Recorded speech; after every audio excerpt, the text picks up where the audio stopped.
ছাত্র জনতার অভ্যুত্থানের পর আইন শৃঙ্খলা পরিস্থিতি নিয়ন্ত্রণে আনতে সরকার নানাভাবে চেষ্টা চালাচ্ছে। এরই মধ্যে সেপ্টেম্বরে সাঁড়াশি অভিযানে নামতে পারে যৌথ বাহিনী। যৌথ বাহিনীর অভিযান কেমন হবে সে সম্পর্কে বলতে গিয়ে বিশেষজ্ঞরা বলেন, ১/১১ সেনা সমর্থিত ডক্টর ফখরুদ্দিন আহমেদের নেতৃত্বাধীন তত্ত্বাবধায়ক সরকার দায়িত্ব নেওয়ার পরই সন্ত্রাস ও দুর্নীতির বিরুদ্ধে সাঁড়াশি অভিযান চালানো হয়। তখন আতঙ্কে দুর্নীতিবাজদের অনেকেই রাস্তায় গাড়ি ও টাকার ব্যাগ ফেলে পালিয়ে যাওয়ার নজির আছে।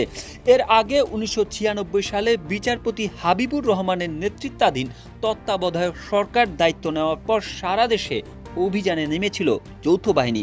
তখন ভয়ে অনেক রাজনীতিবিদ, ব্যবসায়ী, নেতা দেশ ছেড়ে পালিয়েছিলেন, আবার অনেকেই গ্রেপ্তার হয়েছিলেন। কিন্তু এবার এখনও সে ধরনের কোনো অভিযান দেখা যাচ্ছে না। খুব দ্রুত সন্ত্রাস দমন ও দুর্নীতিবাজদের ধরতে সাঁড়াশি অভিযান চালালে দেশে স্থিতিশীলতা ফিরবে রয়েছে। এসব অস্ত্র উদ্ধারের পাশাপাশি আওয়ামী লীগ সরকারের সময় দেওয়া অস্ত্রের লাইসেন্সও স্থগিত করে সেগুলো থানায় জমা দেওয়ার জন্য স্বরাষ্ট্র মন্ত্রণালয় ৩ সেপ্টেম্বর পর্যন্ত সময় বেঁধে দিয়েছে।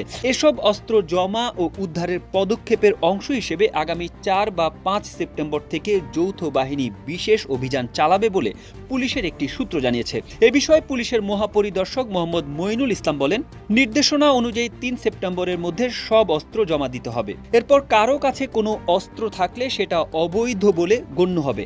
নির্দিষ্ট সময়ের পর দ্রুততম সময়ের মধ্যে আমরা সব ধরনের অবৈধ অস্ত্র উদ্ধারের অভিযান শুরু করব।